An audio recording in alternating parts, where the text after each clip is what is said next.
अस्सलाम वालेकुम। आज हम बात करेंगे शिद्दत के 33 एपिसोड के बारे में। तो वीडियो शुरू करने से पहले हमारे चैनल को सब्सक्राइब कर लीजिए अगर अभी तक आपने नहीं किया, ताकि हमारी हर न्यू वीडियो आप तक पहुंच सके। यहाँ पर मिशेल आती है और आकर फिर से एक दफ़ा असरा को समझाने की कोशिश करती है और कहती है कि सुल्तान को तो सिर्फ अपनी तारीफ़ों के अलावा और कुछ भी नहीं मिलता है। असरा खैर अब उससे चिढ़ खाने लग जाती है और कहती है कि तुम्हें ये सब बोलने का कोई भी हक नहीं बनता है। वो मेरा शोहर है और वैसे भी वो सबसे अलग है, उनका मुआवजा किसी से नहीं मैं कर सकती। मिशेल कहती है कि वो मेरे बारे में क्या कहते हैं। असरा कहती है कि हाँ, बहुत तारीफ़ें करते हैं तुम्हारी भी, और वैसे भी मैं सोच रही हूँ तुम्हारे जैसा लाइफस्टाइल अब खुद भी अपना लूँ। लेकिन मिशेल उसे मना करती है और कहती है कि तुम्हारी अपनी एक पहचान है। दूसरी तरफ प्रीज़े बहुत ज़्यादा परेशान होती है, उसे कुछ भी समझ नहीं आ रहा होता है कि वो क्या करे, क्योंकि सुल्तान ने मिलने के लिए बुलाया होता है चांदनी को। ये देखकर नौफल भी बहुत परेशान हो जाता है और कहता है कि मेरा भी दिल नहीं मानता कि मैं चांदनी को उसके साथ अकेला कहीं भेजूँ। चांदनी कहती है कि अब मैं क्या कहूँगी, वो तो मिलने के लिए बहुत ज़्यादा इसरार कर रहा है, अगर मना किया तो उसे कहीं शक ही ना हो जाए। फ़िलहाल हम ये सब कुछ नहीं अफोर्ड कर सकते। यहाँ पर तलत असरा के साथ वॉक कर रही होती है, तभी वो कहती है कि विशाल अपनी ज़िंदगी से देखो कितनी सेटिस्फाई लगती है, उसे किसी चीज़ की कोई फ़िक्र नहीं, बहुत सिंपल सी लड़की है। और वो देखते हैं कि वो बालकनी में फ़ोन यूज़ कर रही होती है और बहुत ज़्यादा खुश होती है। तभी असरा उसे बुलाती है और कहती है कि हम कब से वॉक कर रहे हैं, आज तुम आई ही नहीं हो, आ जाओ हमारे साथ वॉक कर लो, कहाँ पर बिज़ी हो, मैं तो सोच रही थी तुम खुद ही आ जाओगी। तलत भी उसे बुलाने के लिए कहती है, लेकिन विशाल मना कर देती है और कहती है कि मेरा एक पुराना दोस्त मुझे मिल गया है, मैं उससे ही बस बात करनी, वो ऑनलाइन है, तो ऐसे करते हैं बाद में बात करते हैं। यहाँ पर असरा आती है सुल्तान के पास रात को और कहती है कि मैंने आपको कहा था दवाइयाँ लेके आने के लिए, तो क्या आप अम्मी की दवाइयाँ वगैरह ले आए हैं। सुल्तान कहता है कि मैं तो भूल ही गया था, लेकिन अब तुम्हें पता है ना मैं ऑफिस से आ गया हूँ और वापस नहीं जाऊँगा, वैसे भी मेरे सर में बहुत ज़्यादा दर्द हो रही है, तो इस तरह करूँगा, मैं सुबह ही ले आऊँगा। असरा कहती है कि आप इतना ज़्यादा मोबाइल यूज़ करते हैं, इस वजह से ही आपके सर में दर्द रहती है, और वैसे भी साइंस भी यही कहती है। सुल्तान कहता है कि तुम्हें क्या इन चीज़ों का पता है कि इतनी देर में भी वो बातें कर ही रहे होते हैं कि वहाँ पर मिशाल भी आ जाती है और आकर कहती है कि मुझे कुछ सामान वगैरह चाहिए और कुछ ग्रोसरी का भी, तो क्या आप मुझे ला दोगे। असरा जब ये बात सुनती है तो हैरान हो जाती है और वो सुल्तान को साफ मना कर देती है अकेले में कि इससे हामी भरने की ज़रूरत नहीं है। सुल्तान कहता है कि मैं कैसे मना कर सकता हूँ, तुम्हारी दोस्त, अगर तुम्हें कोई मसला है तो ऐसे करते हैं तुम भी उसके साथ ही चलो, मैं तुम्हें भी ले जाऊंगा, लेकिन मैं उसे तो मना नहीं कर सकता, उसने पहली बार मुझे कहा है ना इतनी देर में।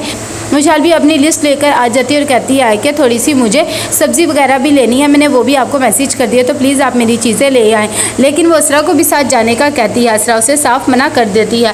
तो सुल्तान कहता है कि मैं आपको अकेले में ही ले जाता हूँ। ये बात देखकर असरा को खैर बहुत ज़्यादा गुस्सा आता है। दूसरी तरफ सुल्तान जब रात को वापस आता है तो वो असरा से कहता है कि अब मुँह फुला के बैठने की क्या ज़रूरत है, भाई तुम्हारी दोस्ती इस वजह से मैं गया हूँ, तुम ये सब कुछ क्यों करती हो, और वैसे भी कल तुम्हारी अम्मी ने आना है ना। असरा कहती है कि फिर ऐसे करें मुझे भी अभी ग्रोसरी करवाने जाए। सुल्तान उसे प्रॉमिस करता है कि मैं कल तुम्हें ले जाऊंगा, और साथ ही दिल में सोचता है कि मैं तो अपने ससुराल वालों से मिलना ही नहीं चाहता था, पता नहीं ये लोग क्यों आ रहे हैं और किस तरह मैं इन लोगों का सामना करूंगा।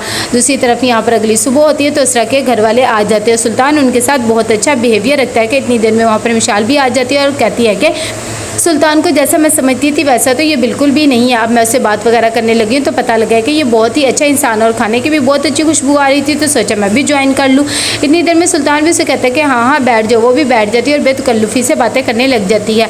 ये सब कुछ असरा की भाभी को बिल्कुल भी अच्छा नहीं लगता है। वो असरा को कहती है कि ये लड़की क्या है और ये क्यों इतना बेतकल्लुफ़ हो रही है सुल्तान के साथ। तभी असरा कहती है कि ये ऐसी ही है, आपको टेंशन लेने की ज़रूरत नहीं है।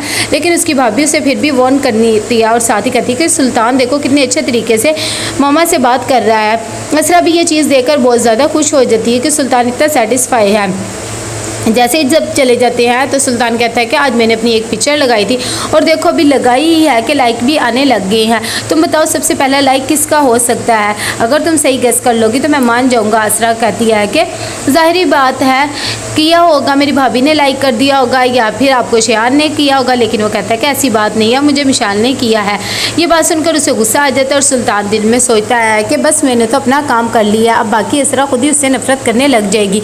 यहाँ पर प्रीज़े आती है और आकर नौफल को कहती है कि बच्चे काफ़ी दिनों से बाहर जाने का कह रहे हैं, अगर आप इजाज़त दें तो हम कोई प्लान बना ले। नौफल भी कहता है कि हाँ ज़रूर आप प्लान बना ले। इतनी देर में वो बच्चों के पास जाती है और जाकर उनको प्ले एरिया में ले जाती है और उन्हें झूले वगैरह दे रही होती है। नौफल ये सब कुछ ऊपर से देख रहा होता है और उसकी वीडियो भी बना लेता है और दिल में सोचता है कि मेरा बस चले तो मैं कभी भी तुम्हें कोई टेंशन ना होने दूँ और ना ही तुम्हें कभी कोई परेशानी होने दूँ उसे दरअसल वो अच्छी लगने लग जाती है। यहाँ पर संडे को प्लान बना लेती है मिशाल, बाहर आती है असरा और सुल्तान के साथ। तभी वो कहते हैं कि मेरे ख्याल से मेरे को गेम्स वगैरह खेल लेनी चाहिए।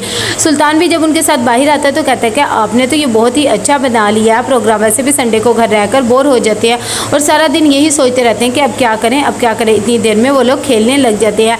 तभी उसका हस्बैंड कहता है कि भाई तुम्हें तो ये खेल भी ठीक से नहीं आता। सुल्तान कहता है कि कोई बात नहीं, वैसे भी अब उन्होंने अगर खेल शुरू कर ही लिया है तो मेरे ख्याल से हार जीत से कोई फ़र्क नहीं पड़ता। मिशाल भी उस बात से एग्री करती है। सुल्तान कहता है कि अगर इंसान जीतने का हौसला रखता है तो हार को भी सेलिब्रेट करना चाहिए ना। ये बात सुनकर असरा एकदम हक्की बक्की रह जाती है और कहती है कि आप हार को कब से सेलिब्रेट करने लगे, आपको तो हार ही पसंद नहीं है। तो कैसा लगा आपको एपिसोड, लाइक शेयर करके लाजिम बताइएगा। अल्लाह हाफिज़।